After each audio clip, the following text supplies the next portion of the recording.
All right, welcome everyone to TAM Lab number 34. Today we have Nico Guerrero joining us. He's going to be deploying an instance of Log Insight via the VVD documentation, right? So basically following that as you would deploy with VVD to best practices. So excited to have Nico here. And that's all I got. So I'm gonna stop sharing my screen here and I will let you take it away, Nico. Cool, thank you. Just let me start sharing.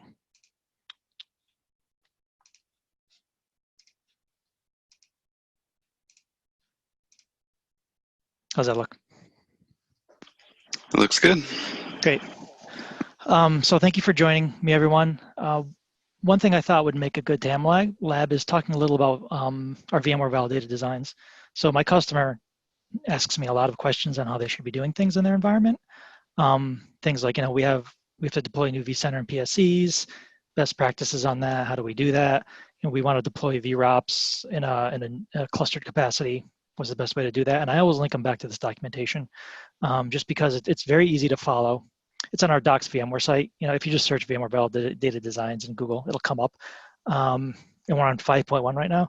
So it's pretty easy to follow, and they give you the full architecture design and detailed design for any of our products, from the physical infrastructure all the way to vCenter, platform services controllers. We've got VRA, VROPs, Log Insight. It'll do SRM and all anything basically the customer might want to deploy. So it's really good to have the customer check this out when they are going to deploy a new environment, or maybe just even do an upgrade to make sure that they're following our recommended designs, our validated designs. So when they call in to GSS to get some support, GSS kind of understands how it's built because they can follow this document too. It's kind of following our best practices. So they can't go back to the customer and say, well, you built this like this, or, this is unsupported. Why did you do it this way? And kind of leave them hanging. So definitely have your customers check out the validated designs. It's tough to do these in a lab because a lot of these validated designs work on a cluster model or some kind of model that require a lot of RAM and CPU to be fully redundant. So I chose Log Insight to build as a VVD just because I could put it in my 2-node lab as 2 clusters, and it wouldn't eat too much RAM up, and I can actually deploy a working instance of both. So if you look right here under the overview for the logging architecture, it gives a good overview of what Log Insight does, a good overview of the different deployment models. So your basic Log Insight architecture that you're going to want to build out to be protected is a cluster of at least 3 nodes. So you can see here we have master node and n number of worker nodes. I think 1 through 11 or 1 through 10 plus the master makes 11, which is kind of the maximum you're going to have for a Log Insight cluster. So you can see here how the cluster works at a detailed level using this VVD document. So you can see we have the UI, syslog, and CF API ingestion. It does a leader election service to choose the master when the master goes down, to move the load balancer around and stuff. And then you've got the log repos in the database. So if the customer wants to know how Log Insight works, they can look at this high-level architecture that we give them on this page. Talks about the master nodes, the worker nodes, and the ILB nodes. I don't want to go too deep into this stuff. I just want to show that if the customer wants to know, it shows it. We have the functional components, the product UI. It shows the integration with VROPs. If they wanted to archive off to NFS, they can set that up. And it does the instructions on how to do that when we get into the more detailed design. Very important, and this is what I actually built out. It's a multi-region Log Insight deployment. So the VVD suggests, and obviously, you want to have some kind of DR for all of your software. So for Log Insight, the DR consists of having 2 separate clusters and 2 region-independent locations, forwarding events back and forth between the 2 Log Insight clusters. So that's what we build in the VVD. That's what I built out, and that's what I always recommend people do with Log Insight. So you can see here from this this kind of Visio kind of picture, we have a Log Insight in region A and region B as a cluster of 3 or more nodes. It's collecting from all of our NSX, vCenter, ESX, VRA. It ingests it, excuse me, and it sends it to the shared storage or archives it off to NFS. So this is kind of the high level. If they want a Visio, how they would build out login site using the VVD. So, and this is the reference I used as well. And then if we, this is just a high level overview. Then if we go into the detailed design, it's broken down into the different infrastructure types. So login site exists under the operations management. So we break it down. We've got lifecycle manager, VROPS, login site, and Skyline. So if we break this down, it gets very detailed now. So it gives you the full build out on how to, build out login site, including time synchronization, DR, and all that stuff. So this is what your customer is going to want to follow when they go to build login site, and kind of what I've built here. I have two fake.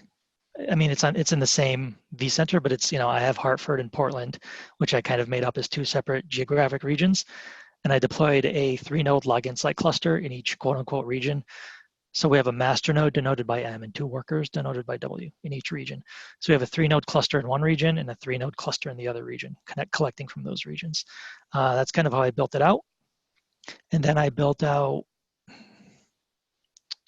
anti-affinity rules.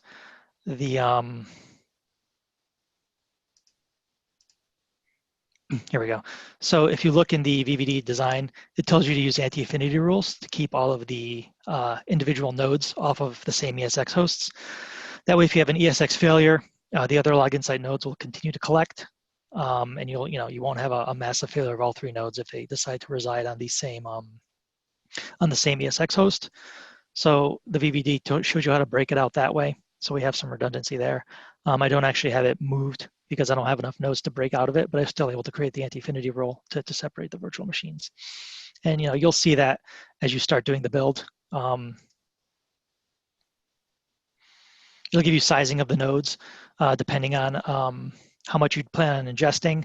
It gives you a medium size deployment right here with the quantity you should be collecting for a medium sized system. So we do have a login site spreadsheet calculator that calculates how big your environment should be depending on how much you want to collect. But this gives you a good overview of maybe if you have a medium-sized environment with 64 ESX hosts, an NSX manager, some controller instances, et cetera, this is how you should be sizing it out.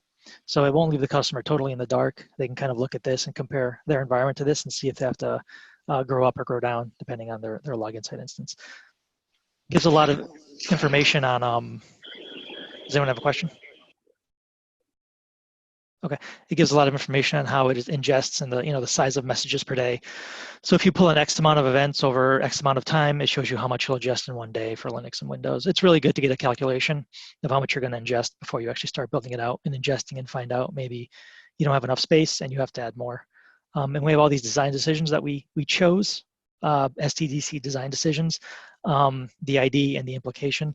So your customer is going to want to read these for the justification and understand why our design teams made the choices that they did. We have those for all the different sections we have that are broken out here. So if we go back to login site, we could see here I have a cluster of 3 nodes, a master and 2 workers. My load balancer is running on the 142 worker node. And obviously to the VVD, I've built a load balancer. So when you ingest events via ESX or any other syslog product, you ingest through the load balancer. So the load balancer can then float around as it needs to as hosts are rebooted or they crash.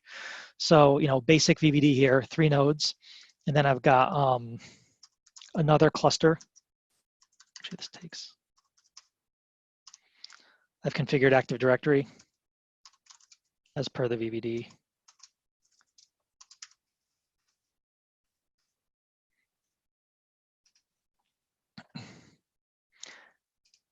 And in this quote unquote Portland cluster, that's not actually in Portland, I've got the same setup. I've got a master and 2 workers with an ILB with a different IP address.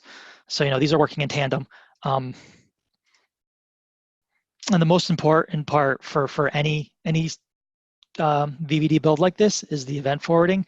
So I have event forwarding both in Hartford and in Portland.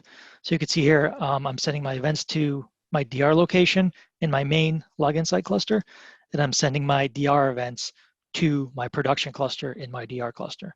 So one thing that I don't know if the VVD talks about, but it's kind of important. We want to tag our data centers, and then we want to make sure that we don't create a forwarding loop. So you can see here that I tagged my data center in Portland with a tag called data center as Portland. And then, if I receive events that don't come from the Hartford data center, right here, don't send them back. So that way we don't create a forwarding loop. That way that events going to Portland from Hartford stay there and don't come back, and vice versa. So when you have this geographically dispersed cluster, you want to make sure that you build this out to best practices so that you you don't have to worry about losing events in one of your clusters, or having the cluster go down for a while and not being able to access those events.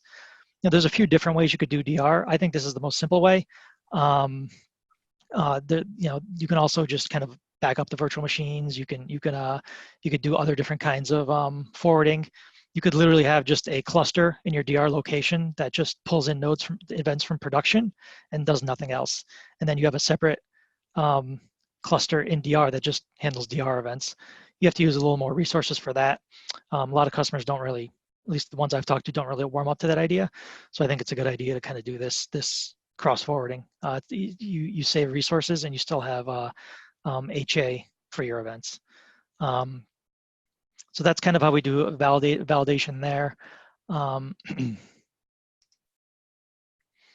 Part of the VVD is to configure your log insight cluster properly. So I have system notifications set up, a retention threshold for 1 month, and data retention for 3 months. So part of the validated design is to make sure you have enough space for retention, whether, that's obviously up to your business practices to see how long you would keep retention for, but I typically have 3 months going. What else do we have? Archiving, very important. Yeah, go ahead. Sorry, I've got 2 questions, and you're about to get to one of them. But as you were going through the build process and leveraging the VVD, how does vRealize Suite Lifecycle Manager play into this, or does it not? It does, absolutely. So I'm having trouble logging into my Lifecycle Manager instance, but I did deploy both clusters using Lifecycle Manager. I can't remember what the default. Admin at localhost. Admin at local. I tried that. Maybe I fat fingered the password.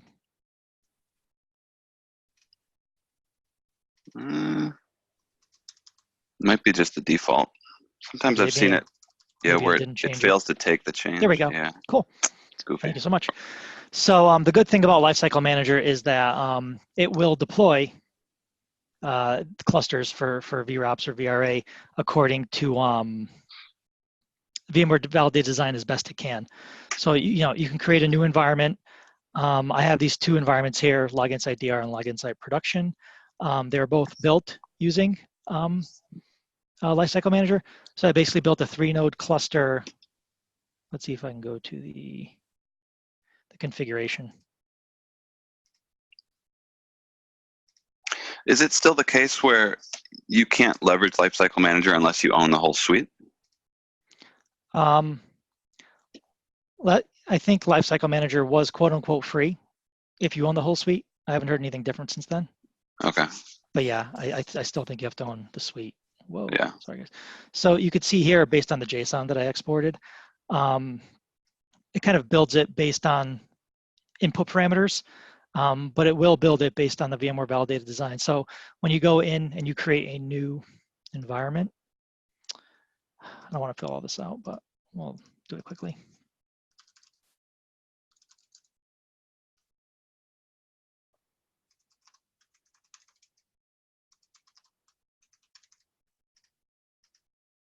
Come on. There we go.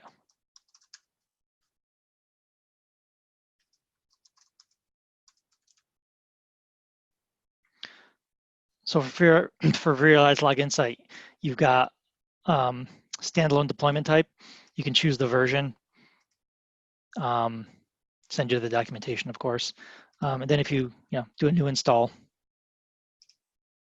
choose a cluster, and then it'll deploy it as a cluster for you. So agree to the ELA, and then down here, it'll deploy one master and two workers, same as I have in my my vCenter, deployed to the VVD using the validated designs. So once I deployed this using Lifecycle Manager, I kind of went back to the VVD and I followed all of these steps individually to make sure that okay, we have was discussing the event forwarding between regions. So the VVD does talk about it, gives you the decision ID on why we should do it, and kind of some details on that. And then for disaster recovery, it talks about forwarding configuration. So it gives you a lot of good information on how to set all this up so it's a validated design. Log Insight is one of the more simple ones. So if you go through these different screens, it'll show you how the VVD will talk about integrating it with ESX.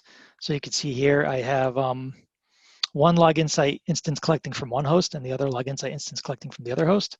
So I had some data to collect and it wasn't duplicated. So we have that set up and we have it collecting from vCenter. And then it also does discuss, wrong one, I'm sorry. It'll discuss, so for vRealize operations integration, it'll talk about how to create a service account for vRealize operations for that logging integration into VROPS. So you can enable that there using the instructions in the VVD. Are there some questions in the chat?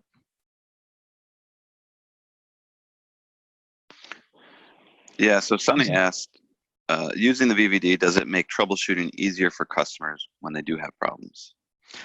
I wouldn't say it makes it easier for the customer. I would say it makes it easier for GSS. So your customer built using on VVD. So, once they've exhausted their troubleshooting options, since they've built using the VVD, they can engage GSS and they can tell GSS, here's what we used. They can link them to the VVD documentation. And then from there, GSS can be like, okay, I see you have, 5 clusters, 6 clusters here, a master, your VIP. It saves a lot of time trying to understand the environment because the documentation is already there, and hopefully GSS understands with a VVD how it should be built, so they can go in immediately and say like, okay, so you configured your archiving, according to the document. So this isn't a problem. Let's skip this and let's look into the logs or something else. So I would say when the customer has problems, it makes it easier for our support more than the customer themselves. That makes sense.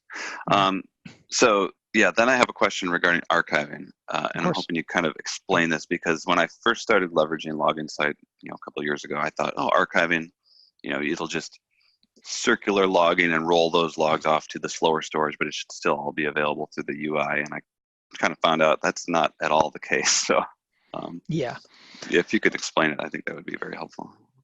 The archiving is a little confusing. So right now I'm not using much of my live storage at all because I just built this environment. So you can see there's been no archiving since last restart.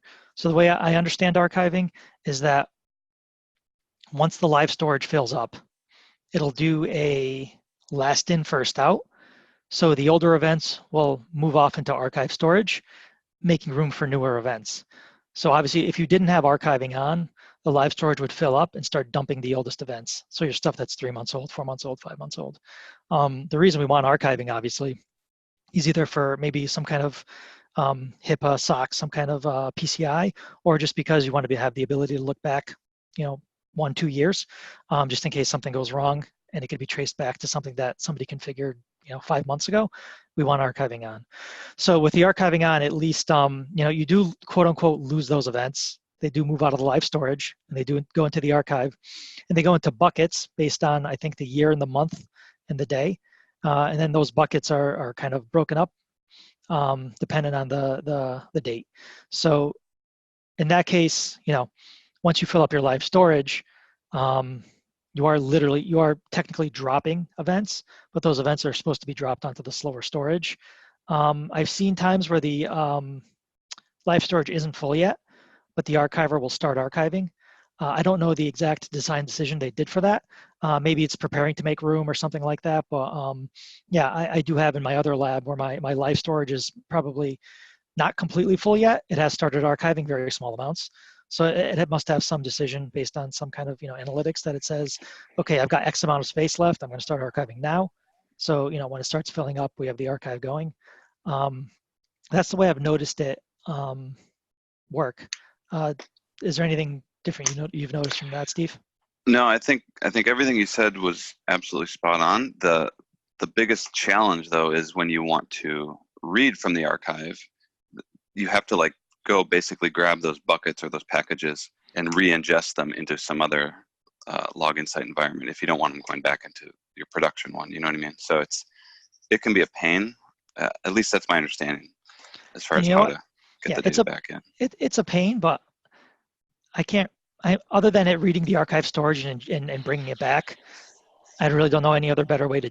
I don't know if there's any other better way to do it because once that storage is archived out, it's stamped as archived and it's put in that bucket. You have people trying to use this thing to do troubleshooting. You don't want to start importing and ingesting logs and start crunching the CPU and memory to get some logs for something troubleshooting you're trying to do. Right. So it is kind of a pain in the butt to deploy. You don't have to deploy a cluster. You can just deploy a single node if you want to restore your archives. But you could work on that on the side while people are able to continue to use Log Insight to do the day-to-day operational stuff without hampering their ability. So yeah, it's probably the best compromise that they could do.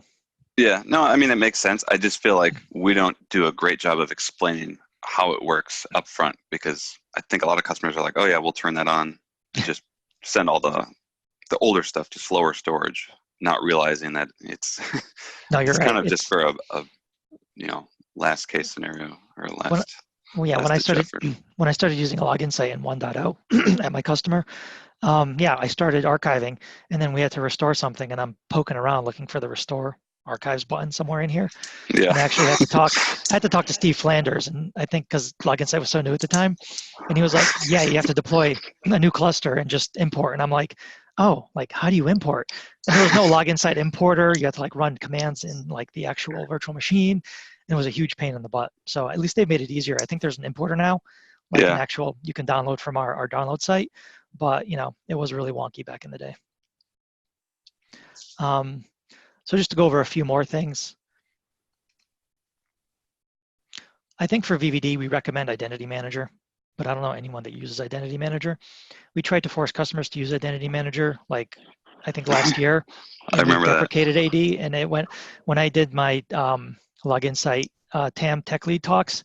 People are like, "What? I have to download and manage another appliance that I don't even use for anything but Log Insight." And my suggestion was like, well, Active Directory is deprecated, but it's not supported yet. So continue to use it, and maybe something will change. And luckily, something did change, and we brought it back. So I think that made a lot of people a little more content because the only people I knew that used Identity Manager were people that I think that had VRA installed. So they were okay with it since they understood VMware Identity Manager. But if you have a customer that's managing Log Insight and it's them and maybe someone else, they're like, I have to learn this thing now and deploy it and manage something else and have to connect it to my AD. And I'm like, yeah. It's not the most straightforward thing to use, but I basically said continue using AD. Yeah, I totally agree. I remember customers like losing their minds when it was deprecated. But to be fair, I think it does work better if you're using Identity Manager and the integration with VROPS because then it all just works seamlessly. You don't have to like re-log in and all that, right? No, I agree. And my customer has all that integration. So for them, they love it. They go to Identity Manager and they click through all the little tiles and it's great for them. Yeah, but for a customer that's going to have it just for Log Insight, like a small. Yeah. I think the reason we deprecated Active Directory because bigger customers are having issues with AD, but I don't understand why they didn't leave it as an option for the 95% of smaller customers. Right. That wouldn't have that problem. But I think they made a good decision to walk it back. So I have AD integration here, which is detailed in the VVD. Time is very important. NTP. SSL is the only thing that I didn't follow the VVD to the letter because I don't have a cert signing authority, and I haven't bothered to set one up. So you're going to want to use a custom cert. And the good thing about Lifecycle Manager is you can import a certificate, and then when you build out the cluster, it'll import that certificate for you for Log Insight or for any of the products. So that's a little easier way to follow the VVD. And yeah, a lot of this stuff you can input right in when you build the environment. And you see you can import the certificate chain. You can do the SMTP configuration. You can do the forwarder for configuration, domain controllers. All of this stuff, if your customer deploys one cluster and then exports this JSON, if he just wants to modify it for his DR location, make a change to the IP addresses and the archiving locations and import it, they'll have a cluster up and running in like, half an hour, ready to go, VVD built. They can reference what's in here to make sure that they're building it right. Get this JSON configured based on kind of what they read in here, between sizing and the network design. It does talk about retention, so it gives you some great information on the size of the hard disks that come default with Log Insight, and then if you need to add more, it's pretty cool. It gives you some details about what's going on inside the OVA. When I first started working with Log Insight, I didn't know any of this, so I had to learn manually that storage core is where a lot of this was stored and where the retention is and stuff like that. So it makes for a good read, so you understand kind of how Log Insight works at a command line level, and you can do more than just kind of deploy it and then just ingest logs. You can actually be a good administrator and understand what's going on inside your product itself. And then we did integration with VROPs. So when you integrate Log Insight with VROPs, all of the objects get a VROPs ID that can tie back.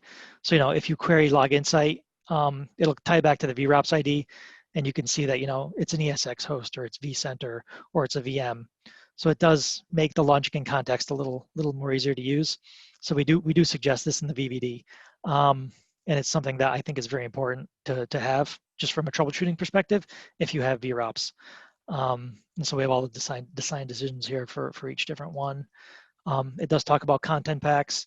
So it shows you which content packs are installed by default when you deploy Log Insight, and then maybe some other ones here that might be useful. We have way more than these. I don't want to go through all the content packs, so there's so many, but some good decisions here on why they chose which ones for the defaults, and configuring agent groups and things like that. So it's pretty cool. I mean, Log Insight by itself is not the most complicated item to deploy, but just following the VVD makes sure that you have a good troubleshooting base from when you're talking to GSS. It just makes sure that you can go into this documentation and other people can understand what you've done. So maybe you're the architecture team, you built this out, and then you hand it off to the operations team. The operations team can go in this documentation and be like, why did he make this decision to design this like this? Okay, because it's this design decision, or it's configured like this because it's a VMware best practice. So when we call in GSS, it'll hopefully understand that these are the decisions we made. They're based on the recommendation from VMware, from your documentation. So, help us troubleshoot. We can get through the simple stuff. I don't have to give you an overview of the environment. It's built like how it should be built. Let's get to troubleshooting how we need to. So what else can I show you guys? I showed you the configuration of the node. So yeah, under access control. Hey, go ahead. Steve. This is Rob Tate. Oh, hey, one thing I was going to say about the IDM that I discovered working with a couple customers, it's not necessarily obvious, is if the customer wants to use if they're deploying it through the lifecycle manager and then they decide, hey, they actually want to use the VROPS Log Insight integration, you can integrate the two of them, but you can't actually use the pass-through integration unless you're using the IDM tool. So that might be another reason why they ask about it, is because if they want the seamless integration to be able to go from one to the other, you can technically integrate them so that the screen shows up, but if you don't want to have it so that you have to log in a second time, you have to use the IDM. I just wanted to point that out.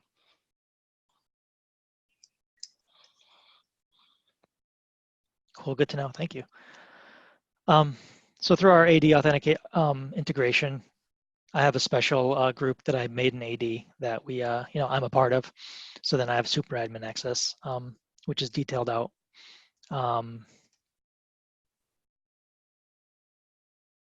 So this is a pretty important section, the networking design for Log Insight. So it kind of shows you the load balancer and kind of the configuration for both regions. Gets a little more and detailed.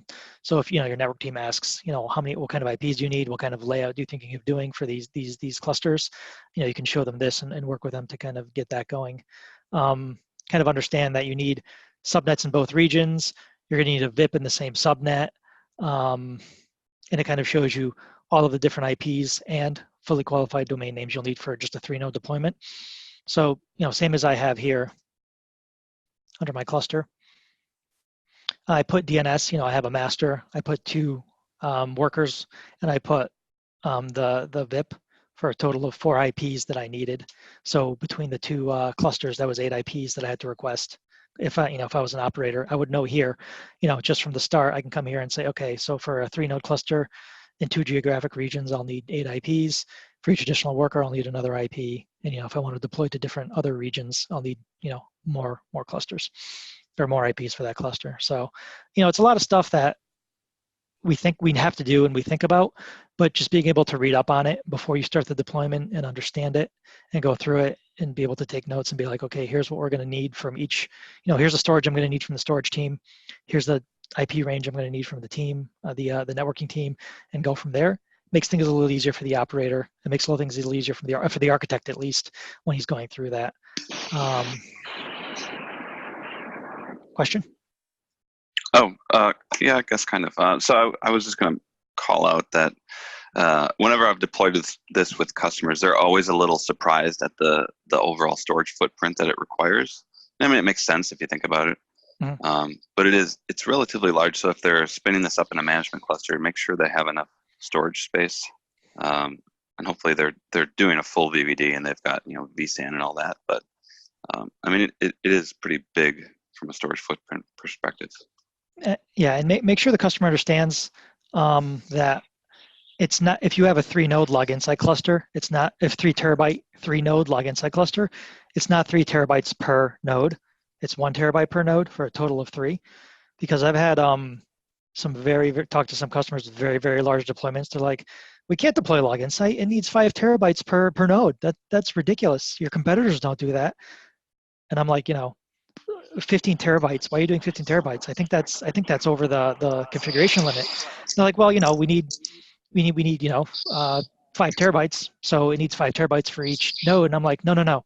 It doesn't need 5 terabytes for each node. It needs 1.5 or 2 or something like that. And then it clusters it builds a cluster, and then it ingests the events based on round robin. And then once you tell them that, I was able to walk a customer down from the ledge from that. They're like, oh, so we'll have to request 2 terabytes per node, and then we'll have 6. And I'm like, yes, you don't need. It's not going to ingest all of the events in each single node. So if one node goes down, you're going to have all your events. That's not how it works. So yeah, if you have a customer clamoring about the size and how much space they need, make sure they're getting the space requirements right. Which obviously you can come here to this and you can show them that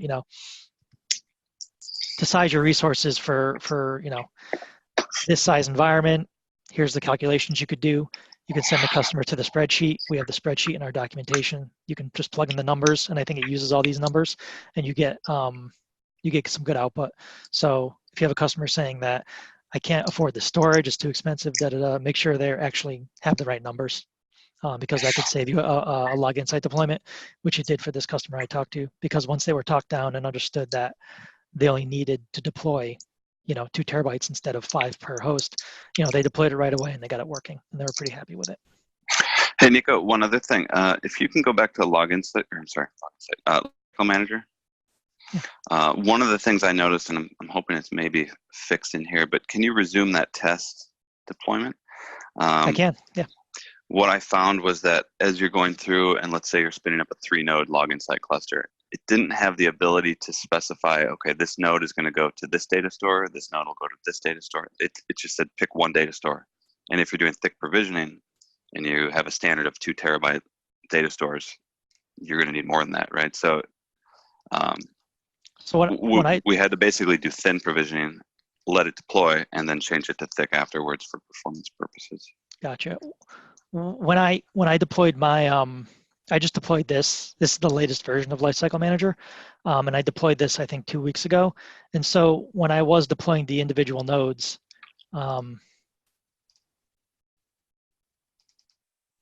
can't get down there. I probably won't let me. Yeah. But when I was deploying, when I was deploying the individual nodes, it did deploy each node individually, and it did ask me which data store I wanted to put the nodes on. Oh, it did. Okay, so they fixed Yeah, that. And actually, you could fixed that. probably see it in the JSON. That's It would true. show that, right? Cool. Yeah, that's a big improvement. So yeah, look, so type VRLI worker. So it's deploying them all individually, and then it's saying right here,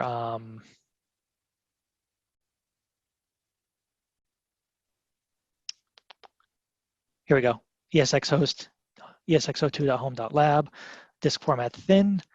Here we go, storage. Yep. So it's asking for storage. So Perfect. I couldn't break out the individual VMDKs, but I could at least break out, yeah, I could do that. Yeah. So that's probably an enhancement in this newest version of Awesome. LCM that yeah, we have. So if your customer wants to deploy Log Insight or anything with the VVD, I highly suggest they use the LCM, only because it makes things so much simpler. And once you have that JSON file, it makes things even easier. Once you do that one deployment and you have this JSON file, you just go and copy, replace, find and replace, find and replace. You import it, and it just gives you a whole new environment like this. Everything is filled in, everything is green, all of this stuff. You literally do your pre-checks and you deploy, and it takes you a total of 2 minutes maybe, just to check everything's okay, and it starts the deployment. And like I said, most of it's to VVD, and whatever's not, you can come in here and make all the tweaks here as you want, just to make sure that their environment is following standards, and it's easier to troubleshoot, and it's kind of something that both GSS can use easily, and that's something that'll function without breaking. I've had Log Insight. I've been on the phone with customers, and they're like, well, we're going to deploy one node in region A and 2 nodes in region B over the WAN, and it's like, no, you don't do that at all. That's a terrible idea. There's a very latency sensitive database in between that you can't put over the WAN. So I would send them this VMware validated design document, and I would be like, here's how you build it. You build a second cluster. You don't cluster over the WAN. You're going to mess up your Log Insight. It'll probably run fine for the most part, and then something's going to happen. You're going to have a blip in your WAN, and database is going to be corrupt. You're going to be calling GSS, and they're going to say, why did you build it like this? This is wrong. Delete this and rebuild it from scratch. So they save themselves a lot of headache by talking to the TAM tech leads first and saying, oh, I'm going to build like this. No, you shouldn't build like this. Here's the VVD. Please follow this. Yeah. So in the documentation here, does it also show like step-by-step how to do it manually, how to install manually? Because I think Robert put in chat that he confirmed if they don't own the vRealize suite, they can't use Lifecycle Manager. So yeah. It's not going to show, I don't think it's going to show you step by step. I think it's going to have you basically understand what all the design decisions were, and then you have to actually go and deploy the OVA. And a lot of the actual step-by-step deployment, at least for deploying the OVA, that's just NIC and IP address and a few other things.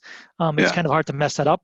But once you're done with that and you actually go into the cluster configuration for Log Insight, it doesn't give you step-by-step. I think it just gives you kind of the design decision, and it kind of makes you wants you to understand, or hopefully I think it assumes that you would be comfortable enough in the GUI to find all the different areas. Like, if we're going to set up archiving, you're going to go to archiving and say, okay, it wants me to set up an archive location that's NFS.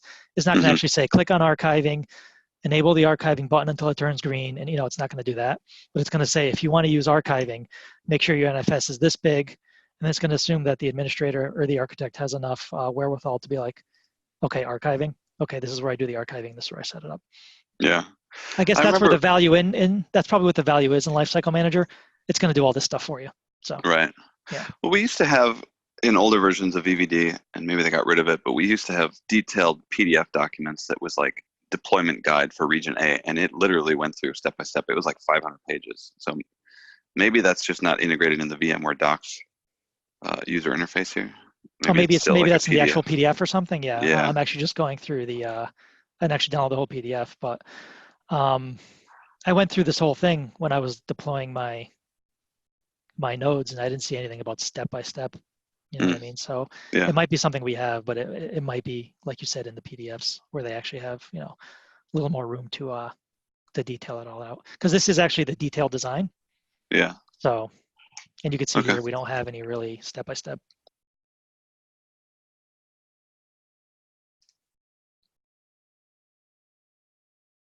Yeah, you can see, so if you want to do time synchronization, just make sure you're using the same NTP source. It doesn't really go over how to click on each thing.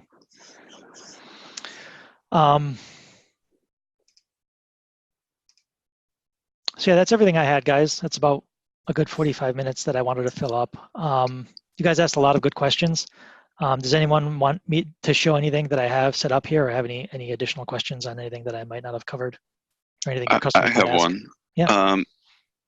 Can you go to the content packs that are available? Because I know that's kind of like a big value prop for. Do you want? So we have content packs in Lifecycle Manager and content packs in. Oh yeah, that's another good thing about Lifecycle Manager. You can. So yeah, the nice thing about these is if you want to download a content pack, instead of going to each cluster and downloading the content pack, we can grab it from Lifecycle Manager, and it should put it on every cluster that's registered. Yeah, and the same version. The same which is version, cool. exactly. And then you come here and you can manage them. So if you want to install a new version, instead of doing messy things, you can kind of just go in here and be like, what do I have installed? Okay, this one looks good. This one looks good. Oh, this one needs to be updated. Click update, update, update, and then lifecycle management 101. Yeah. So it's kind of hanging here. It might be. I did use the licensing user to connect, so it might just be super slow. But yeah, if we go into the actual. Yeah. So my question was though, like these are all free. Which ones in this list have you used and because I've pretty much only used like the typical VMware ones like vSphere and vSAN and NSX. You know what I mean? I haven't really gotten into like a big 5 or a big F5 load balancer or something like that. So I think in my first TAM Lab, I showed off the Apache content pack. So we did a log insight. What if your web application crashes, has the storage pulled out from under it? And I did use the Apache content pack to show that we were getting HTTP 200s. Okay, now we started getting HTTP like 400 and 500s, showing that things were starting to go bad. So we used that, and then I got an alert. I set up an email alert saying, once I get more than 100 HTTP 400 not found, send me an email. So I got that email, and then we were able to troubleshoot that the the data store was pulled from underneath the VM. So I have used the Apache one, so that gives you a lot of good information. Like, are you getting proper hits? Are the hits coming back as 200? Are they coming back as 500? My customer uses the UCS content pack because they don't want to pay for any other monitoring. So they like with the kind of the information that UCS gives them on profile changes, on changes with NICs and changes with storage and stuff like that.